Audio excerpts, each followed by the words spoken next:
So welcome. Thank you all for being here.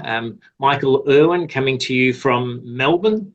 So I encourage you all to type into the chat and just let us know where you are this morning when you're listening to this webinar and masterclass. It would be great to know where we've got some people coming from today. So what we're going to be looking at today is how do you go about fast tracking the leadership of your managers, okay, to make sure that they're on the fast track.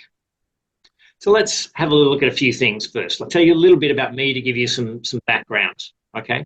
I love my sport and I'm a Collingwood member. So for those in AFL states who know about AFL, you'll know that I was very happy at the end of last year with Collingwood's premiership. Not very happy with what happened just on the weekend, losing to the GWS team who played very well. So that's one of my interests. I also like to keep fit, and I've done some half marathons, just letting a few more people in, and some various fun runs. I go to the gym, so I do like to keep fit. That's one of my hobbies, although a new hobby that I'm doing with my partner at the moment is learning to dance. And then the big group photo you'll see there with me at the is a leadership group, one of the many leadership groups that I've worked with over the years. And really that tells us a little bit about where I'm at with my life and my passion. I think we've got some background noise there, so if anyone's got some background noise happening in where you are, it'd be great just to go on mute for a moment. Yeah, that's better, thank you. What I've come around to see is that my passion, my purpose at the moment is helping people to develop their leadership skills, and through that process, being able to help them help others. So in a broad sense, what I'm looking at is how I can make teams, organizations, and then the broader community a better place by enabling people to be more engaging and effective as leaders. Because think about it, you've probably all had the experience in some sort of a group of having a good or a great leader and what that was like. And then most of us have had the experience where we've had a leader or a manager who has not been so good. Unfortunately, there's some poor ones out there. And there's such a huge difference between that experience. And that's why I'm trying to create more of those positive experiences by enabling leaders to be at their best. So just a little bit more about me. I became a manager first in my late 20s. All right, so I was doing a very good job in the role that I was in, so I became the manager. I thought I was doing a good job. I didn't have a lot of training, made a lot of mistakes. Some of those I wasn't recognizing at the time. I was improving slowly by trial and error, trying to figure things out on the fly as I was going through. I worked long hours and thought that was part of what was required and the time commitment there. But eventually, about 7 or 8 years in, I got some really good leadership training and I got some coaching and mentoring. What I found then is that I improved more in 1 year than I had in the past 7 years. And for me, a key part of that was emotional intelligence training and learning how to be a better leader from an emotionally intelligent point of view. So that made a big difference to me. And then what started to happen, I changed my leadership management style, and other people started to ask me how I did it and to help them go through and develop in the same way.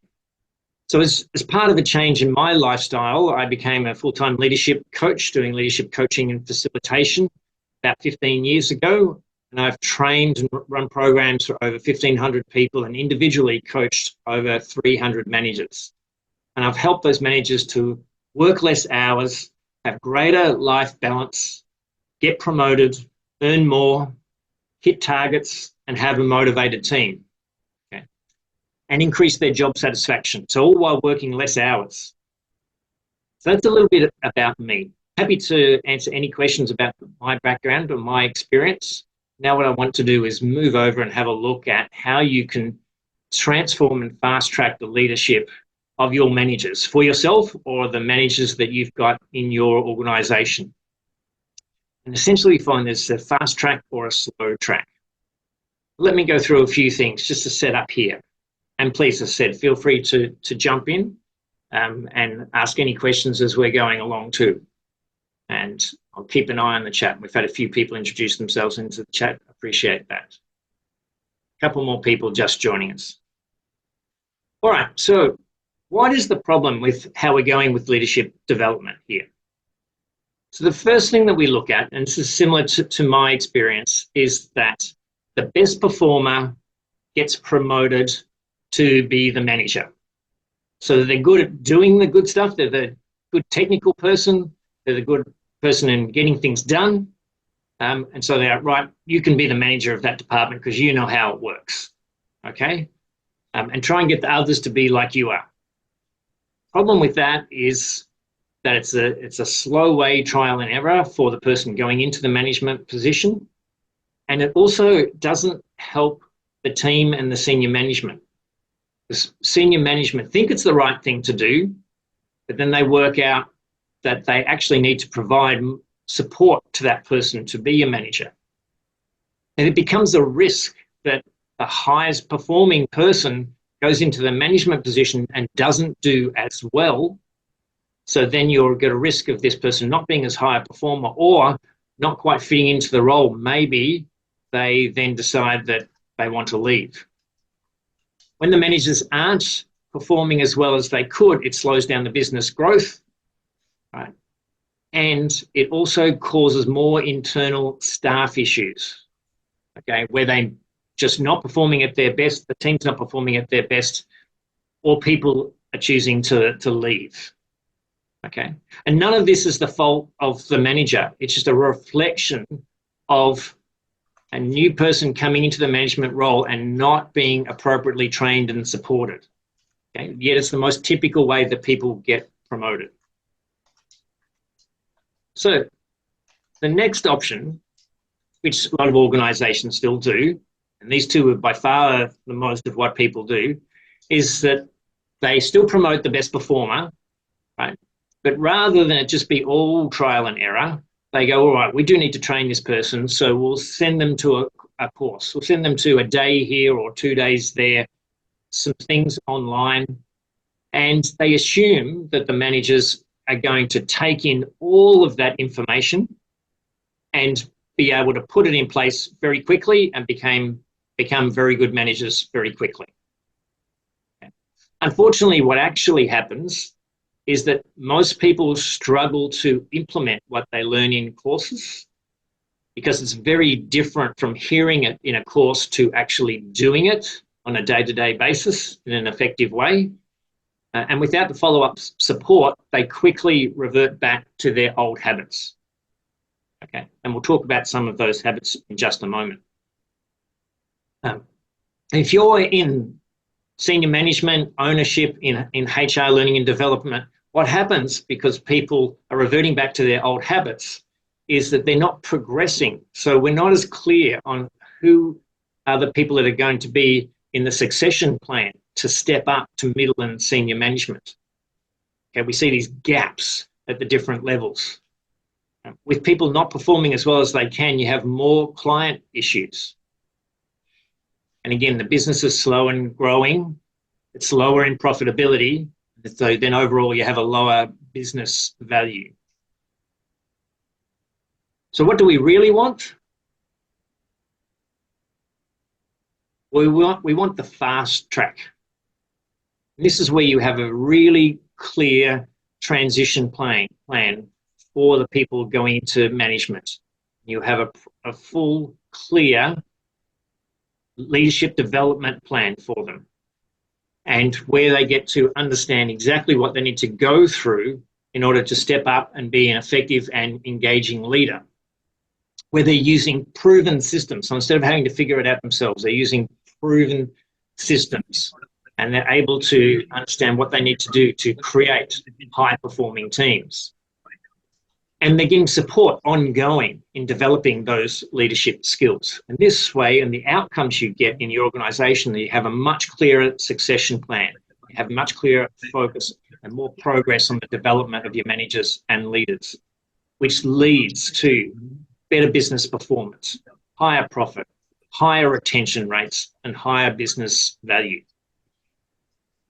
So that's where you want to be. Unfortunately, most people, most organizations are in the deep end or the slow track.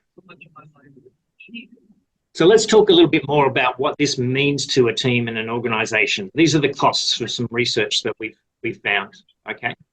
So firstly, according to the Australian Institute of Management's leadership survey, 75% of employees have left their job because of their manager. And other research clearly shows this is one of the top 3 reasons why people leave an organisation. It's because directly what's happening or not happening with their manager. Okay. So what that leads to is other factors. So firstly, we can look at low engagement. So that's where people are performing okay, average, or sometimes below average, sometimes average, which means that their productivity is low. So you can say that they're 20% down according to Gallup on their productivity. So that's costing you 20% of their salary. Unwanted turnover. According to the Association of Training and Development, that you can see that there's about 150% salary cost when you lose an employee, a team member that you did not want to lose. Okay, that's all the costs associated with replacing them and all of the other elements of the opportunity cost that goes with them not being there when they were one of the employees that you wanted to keep. Employee theft, low engagement, low productivity leads to theft. And there's a whole lot of different ways that Gallagher did the research. It's not just in product, it includes time and other ways that they put that into there. That came out in their research to $1,200 per person. I'm headed home. Industrial action, if that's an area that you're in, just see if we've got some background noise.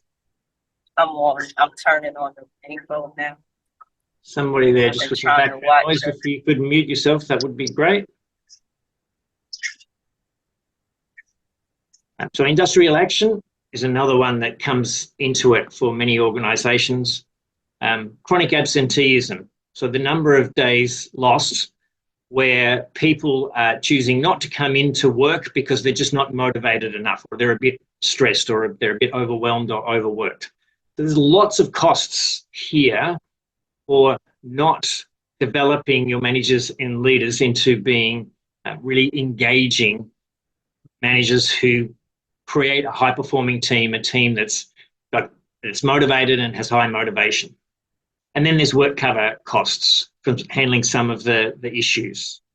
Could be legal costs, could be payouts to staff, or it's just about how many people have you got as managers, as HR, as occupational health and safety, who are involved in managing all of these issues. And many of the organisations that I work with say a lot of time is taken up with that. Okay. But I would rather be focusing on more positive things. All right, so let's look now at what's happening with managers. And my research has found that over 80% of managers rate themselves 3 to 6 out of 10, where 10 is them at their very best. Okay, now I clearly say to them, 10, I'm not talking about 10 as being perfect. I'm talking about think of yourself as being at your best as a leader. What does that look like? That's now a 10. Give yourself a rating. And most people rate themselves between 3 and 6, and yet they want to be 8 to 10 out of 10 every day. They don't know how to get there. Okay. And what's happening here is they come into the job, like we said before, with defining the problem, being promoted quickly because they're one of the high performers, but in the management role, they're finding their confidence is low, which is something they're not usually finding when they were in just the doing position. They've got a high workload because they're trying to manage doing stuff and managing stuff and the trial and error of growing and developing at the same time. They often do the most complex and hardest tasks, so they're taking on as extra work. They're not finding the time to be strategic or developing others, and they're looking at feeling like there's burnout. And that's what people describe when they're about 3 or so out of 10. When they get to 6 out of 10, there's some improvements. And its confidence is up and down on a roller coaster. Some days they're feeling better, other days it's back down and low again, down towards 3. Okay. They try some new things about how to grow and develop as managers, but they quickly fall back into their old habits. They think about being strategic, but they don't really get the time to do it. And when they're doing it, it's not effective, or in actual fact, they're not being strategic, even though they think they are. Where we want everyone to be, where all of these people want to be, is to be in a place where they've got very high confidence consistently, where they're engaging with people and empowering people, yet still holding people accountable. They know how to use their time to make sure that they can have strategic thinking time so that they can add strategic value and be proactive. You can see why people want to be in the 8 to 10 out of 10 category, but they don't know how to get there. So this is where I'd like some involvement and feedback here. Many managers say, think about it, do you or your managers, in your organisation, often say it's just easier to do it myself? When I do it, I know it'll be done right. What about you? What about you? Are you in this? Okay. And thank you for some of the comments. I appreciate that, to see that some people can see they're in the slow track and that they are making some of these comments. Right? So many people are saying this to themselves. Unfortunately, this means you're almost certainly sabotaging yourself from being at your best as a leader, or your managers in your organisation. They're actually getting in their own way in terms of being at their very best as a leader. Right. And thank you for the comments that are coming through. Yes, it's about capability and building your team out. So here's some of the things that people get caught up in, which is when I'm talking about some of the earlier parts where we say people fall back into their old habits. So think about, are you or your managers in your organisation, are they protecting the team from failure by stepping up and fixing the situation or fixing the other people's work? Right. Let me know. Give me a thumbs up, put into the chat. I'd like to hear from people shortly too, so we might stop the slideshow in just a few minutes and check in to see how people are relating to these things. Do you or your managers give team members answers to all of their questions? This is one of the things that I did really poorly initially. Just giving all of the answers, telling people what to do. I thought that was the best thing that I should be doing. Turned out it wasn't. Do your managers or you tell the people exactly what they need to do, very specifically, to complete their tasks? And then do you find that you or your managers are extremely busy responding all of the time, putting out fires, responding to requests, lots of emails and interruptions, issues, and without any time then to be able to be strategic? Okay, so this is something we need to stop, right? It seems like these are the right things to do, but they're actually not. These are all of the things that are going to cause managers to be overloaded, potentially stressed, heading towards burnout, and actually to disengage with their team members rather than engage with them. Even though initially when you step in, these can all seem to be like these are the right things to do. Okay, it usually leads to burnout. And in one of these sessions I had just a couple of months ago, one of the people online said, yes, I've been through all of that. He said, I wish I had something like this to tell me just a couple of years ago what was happening. But I tried all of those things and I eventually burnt out, and then I had some time off, and then I've come back at a lower level and told everyone I don't want to manage people anymore. Okay. But what he said to me at that point in time was that maybe if I had known this stuff, I would have gone about it a different way, and I would have been able to continue and have an effective career as a people leader. So let me just stop the share for a moment and get some thoughts from people. Who here is relating to this? Who here has done some of these things or see people in your organisations doing some of these things?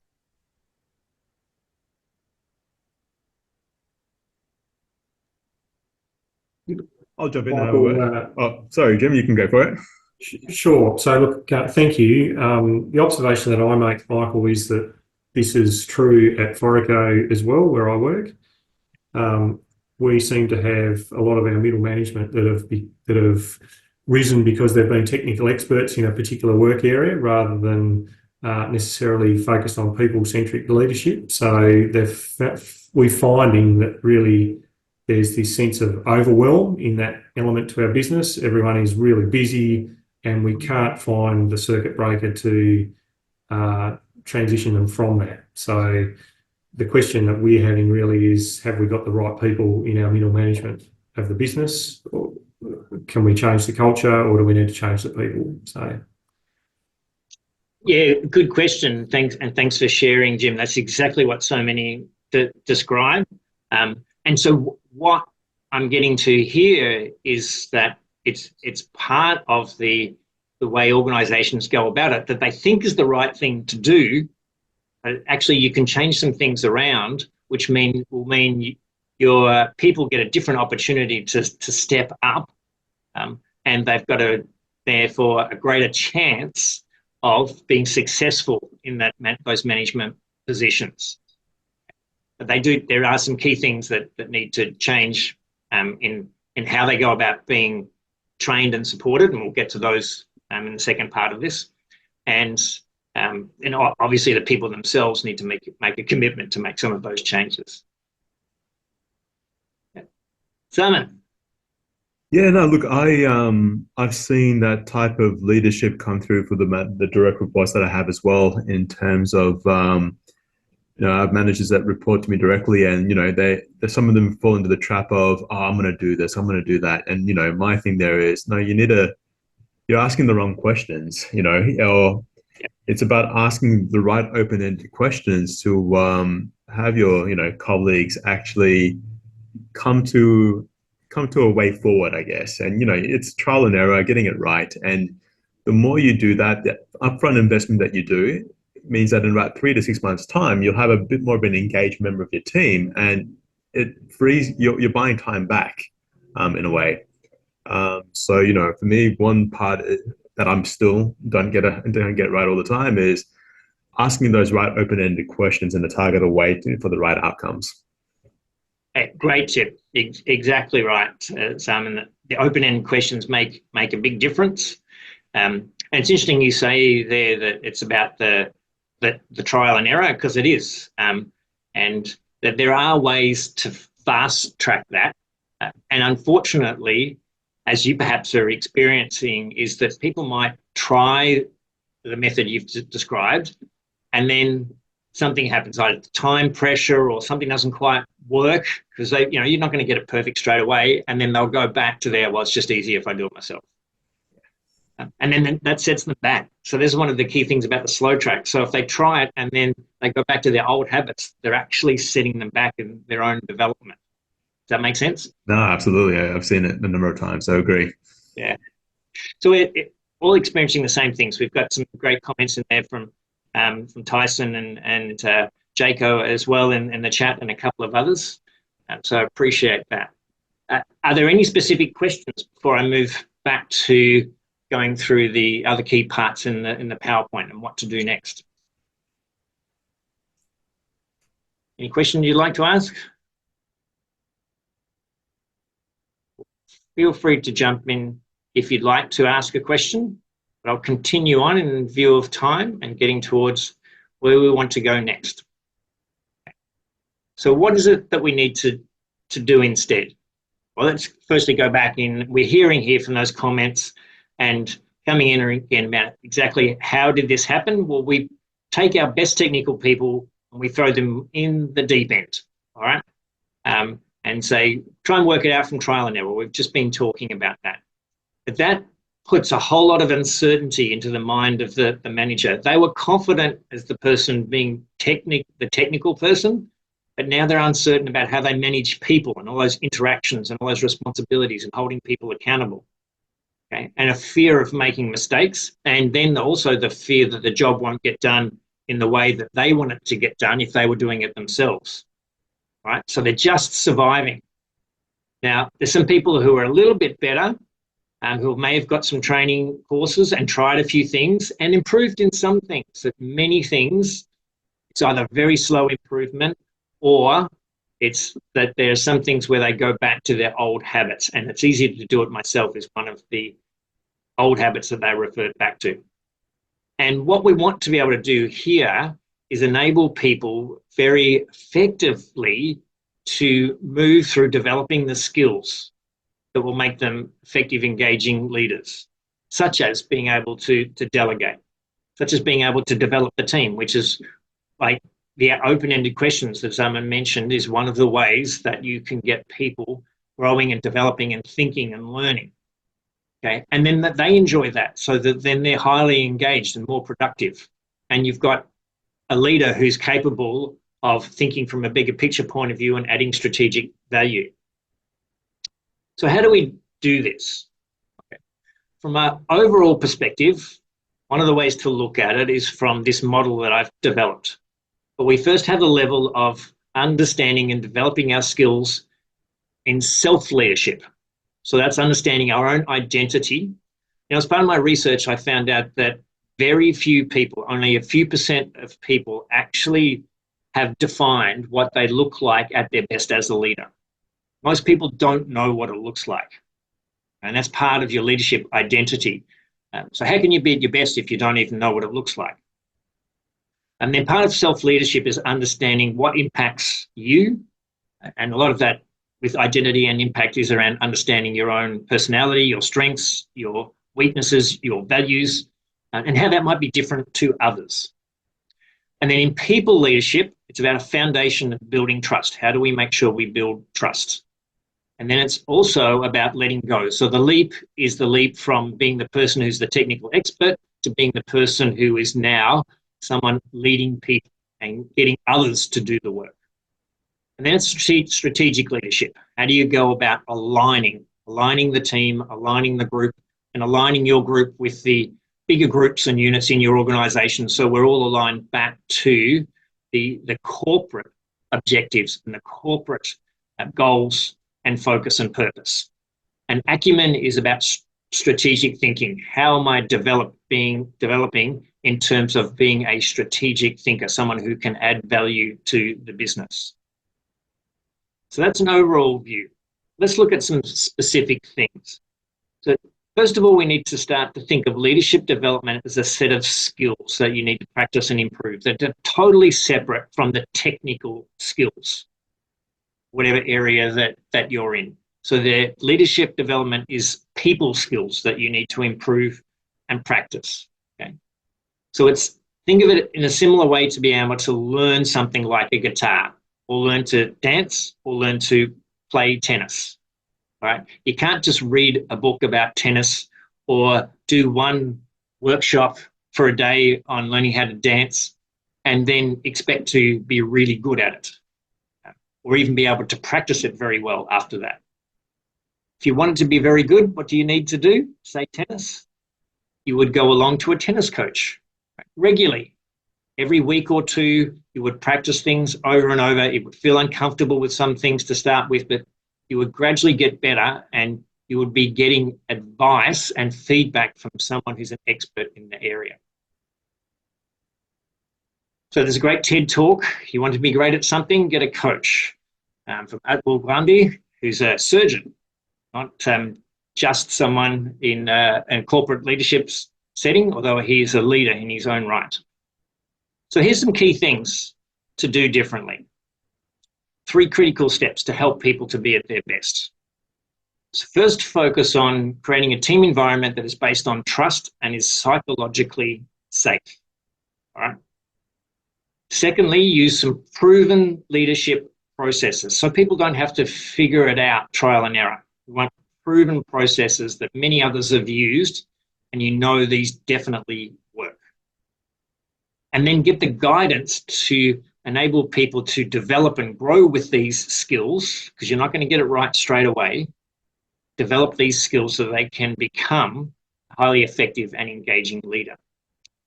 So let's look at each of these in a little more detail. And please feel free to jump in if there's any questions. So firstly, creating a team environment that is based on trust and is psychologically safe. Right? There's quite a bit of research out there, and Google was just one of them, that showed that psychological safety was the #1 factor for a high-performing team. They looked first internally, and then they looked at externally, and they had many thousands of people as part of this study. Psychological safety was a key factor, right? The #1 factor. And that means that people felt safe to be themselves, to engage with people, to challenge ideas, to look at doing things in a different way. They felt that they could be vulnerable and open. They're key parts of psychological safety. And trust is another key element of psychological safety. Most managers think and believe they are building trust, and they're trying to build trust. But actually, the research shows us that employees don't agree. Okay, and there's various different types of research. It sits under 50%, and sometimes down as low as under 30% of employees that believe that they're trusting their immediate managers in the organisation. Right, that's low. Employees say that managers focus mostly on the tasks and getting things done, right? And getting the results in the end, which means that they're not building the relationships, they're not building trust, and they're not recognizing that there's many, many, many small actions that just chip away at trust.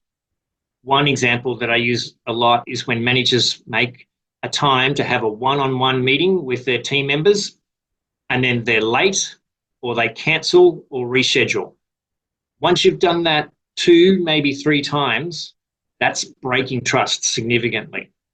Most managers do this quite a lot, and they don't realize the impact that it has. It's not their intention for it to break trust. That's the impact that it has. And knowing the difference is a key part of being an engaging and effective leader. All right. And again, please feel free to jump in with some questions, or we should have some time at the end for questions as well. So the second part is using proven leadership processes for your skills. Okay. Most managers deal with situations as they come up, ad hoc. Right? They kind of know, depending on how much you're in the deep end or you've had some sort of training, that there's some certain things that they should be doing, like giving feedback or like holding people accountable. But they don't often prepare and know exactly what to do that is going to be effective in those situations. And even when you know what is going to be effective, doesn't mean you know how to do that with your skills straight away to be effective. So there's 2 parts to this. So at least if you have a proven process, that way you don't need to think about in the trial and error part of it, what's the process I'm going to use? How am I going to do this? You know, this is the way that I'm going to handle this situation. This is the way to give constructive feedback. This is the way to have a difficult conversation. And then you can work on your skills at delivering in that, with that process, with that system. Think about it. If you were building a house, would you want a builder who figured things out as they went along? No plans? Or would you want someone that uses a planned and proven, repeatable process? It's interesting, we often use these processes within our business to do various things that we're doing with our technical expertise. We don't apply them to leadership development. They're just as important. Right. So think about or find a way, get help to find a way that you know what are the key processes that are proven to work for things like giving effective feedback, delegation, managing conflict, difficult conversations, and creating high performance. Okay, So point number 3 is about getting the support and the guidance to consistently develop in these leadership skills. Because managers end up focusing more on doing than growing, and inherently our organizations tend to put an emphasis. We focus on tasks, we focus on how busy we are, we focus on some key results. So it feels like the emphasis is on doing more than growing. And as a manager, we've got to change that. All right, to develop people as leaders, we've got to enable them to be able to say, developing my leadership skills is equally as important as any tasks that I tick off. Because when I'm better as a leader, I'm more likely to get a productive, highly performing team who's going to get those results anyway. If I'm not performing well as a leader, it's going to be much harder to get those results. So remember the TED talk about if you want to get good at something, get a coach. And think about how do sports people be at their best? Sports teams, sports individuals. 99.9% of sports people performing at their best have got a team around them, coaches around them, giving them feedback, supporting them, to enable them to grow and develop. They don't just try and figure it out themselves. One of the things you can do around this to start here is write your authentic leadership statement about what it looks like for you to be at your very best as a leader. That's an important starting point that can give you some focus. And then find someone, get what I call an accountability partner who also has the expert guidance that will help you to fast track using these skills and developing these skills, and will help to hold you accountable, like people would do in the sports area, to practicing these things, even when it feels uncomfortable, even when it feels like I'm not very good at it yet. Go back to when you were a little kid learning how to ride a bike, or when you were a teenager learning how to drive a car. We had to go through learning all of those skills. It's the similar process for developing our leadership skills so that we can get to be a highly effective and engaging leader.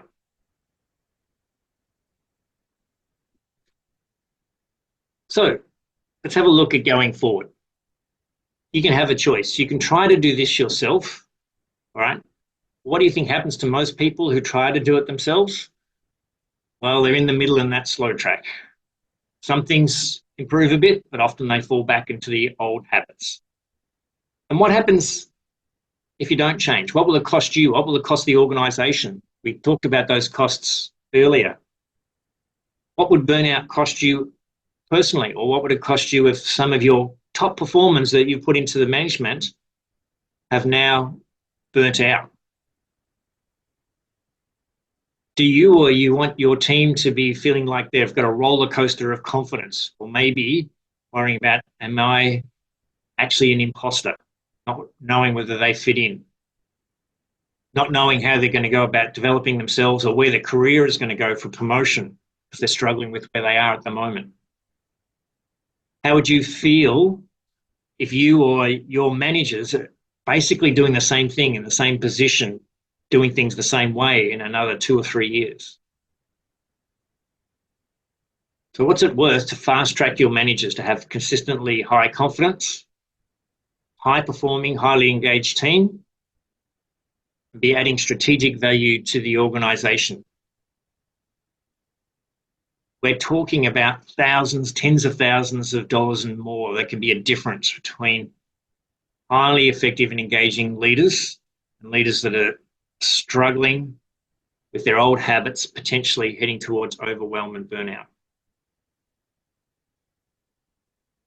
So one option for you to look at, which I've helped many people with, is this Engaging Leader Transformation Program. It's an outcome-based program. So we'll work with you until you transform into an engaging leader. So it's not about giving you content and then saying, yeah, you've got the content, goodbye, good luck. We work with you across a year to support that transition. It includes online video-based training. So it means people can go back and watch the training many times. Okay, it's one of the pieces of feedback we get from live training that's not on-demand access is that you forget exactly what the content was about, a week or two or more later. This way, when you can go back in any time you want on the video, you can go back and go over it again, and increases the retention and the likelihood that you will implement what you've learned on the training. But with that, you also have activity worksheets to complete, and that comes through to me. So that it means you're actively working on what you've been learning in the video training, okay, and having to think about it and think about how you're using it and implementing it. You get 3 one-on-one coaching sessions, and you also, which is the key part, you get weekly live group coaching sessions for 12 months. This is where you get the expert guidance and the proven processes. So think about it. When people are trying to develop these skills as a leader, instead of having to think about figuring it out for themselves, they can come along every week and ask me directly the questions, get input from me and from the group. And you can also go onto a private Facebook group and ask at any time of the day. So you're getting support on how exactly to go and improve in this area.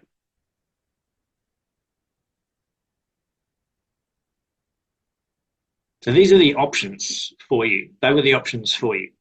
And what we do here is to make sure that you get an opportunity for full value, right? You get 30 days to test drive. So risk-free. If you don't like it, then you don't have to continue, and there's nothing that you have to pay. As I said, it's done with you. So it's not a traditional program where you go to training, you get the content, and it's kind of wish you best of luck implementing it. We're working with you along the way.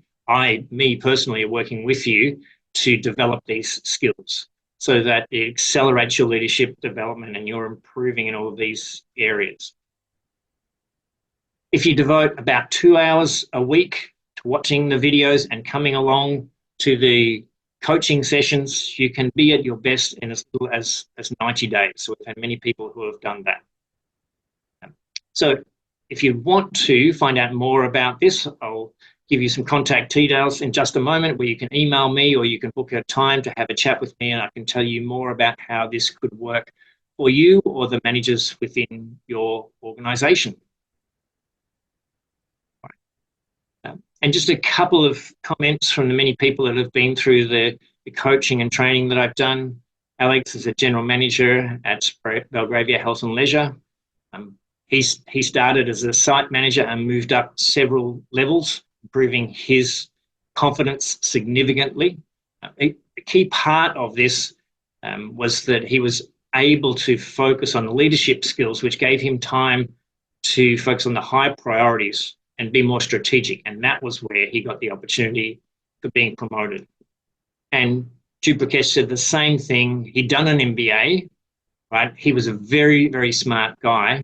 What he said was that the subtle changes, applying the right proven techniques and interacting with the people is what transformed his leadership. So, questions? Questions about any of that? Any of the definition of the problem, where you're at? 3 key points about improving situation.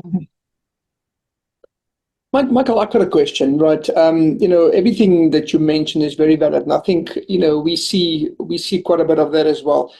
In all the practices and teaching that you do, how much of you guys focus on emotional intelligence? Because we see a lot of the, with all the mental health and psychological injury stuff that legislation is driving, you have to make sure that your leadership really understand what's expected of them, but then how they treat all their staff. And I start to see that an emotional intelligence level becomes a much bigger play field, to be very well equipped in that field than a lot of the other tools, right? I think it's important that your leadership have all the, the business acumen and all the stuff we covered, but do you guys focus on emotional intelligence education as well? Yes, you're exactly right, Jaco. Emotional intelligence comes in as a key part in the people leadership. And you need emotional intelligence skills when you're developing psychological safety and building trust. Yep.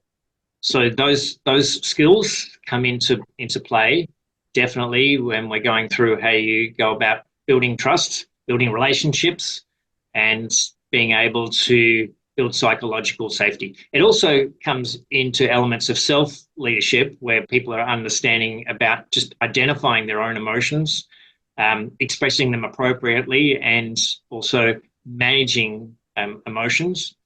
And a key part of that, so one of the things that's important in leadership is being vulnerable. That's a vital part of psychological safety. And it's also an element of managing our emotions and being emotionally intelligent as a leader as well. So they cross over very much. Yep. I'm with you. Okay. Very good. Thank you for that question. Other questions, thoughts? I think there's a lot of value in this, honestly. I'll just have a closing comment from my side. I think, I spend quite a lot of time on leadership development and, spent a lot of time close by. We have quite a large leadership team, but I think they are the key foundation of the organization, right, to keep everything together, right? But I think it's a very key thing to make sure your leaders have open communication and trust. And we touched on that earlier, trust is something that takes time to build, but it gets destroyed very, very quickly. And communication, I think when I look at in the history in this organization, the majority of conflict could just come from the lack of communication or the misinterpretation of communication between different levels of the company. But, we did a massive exercise around job descriptions to make sure that everybody understands clearly what the expectation is from leadership and from the organization versus what they actually execute. So I think it comes down to clear communication, and your leadership needs to be able to understand exactly what the expectation is and how to manage it. So, yeah, absolutely. Understanding exactly what the roles are and ensuring that those expectations are clear and people are held accountable. Yeah, I agree totally with what you're saying. So much of it comes into the communication. Yep, 100%. Yeah, and that's layers that are happening within all the things that I've been talking about today. Yep.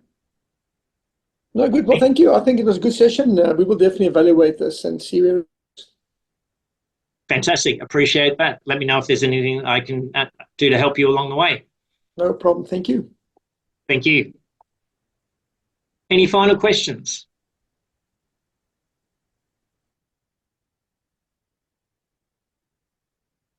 Thank you, Ali, for your comment in the chat. All right, we've got my contact details there. Happy for you to email me if you've got any questions or you'd like to know any more information, or you can use the calendar to book in and have a chat. Otherwise, if there's no more questions, we will wrap up for today. Have a great day. Good luck with all of your leadership situations, your leadership development for your managers, and hopefully we'll get to talk again and I can help you in some way in the future. Thanks, Michael. Michael, thanks. Thank you. Much appreciated. My pleasure. Thank you. Thank you very much, Michael. Much appreciated. Thank you.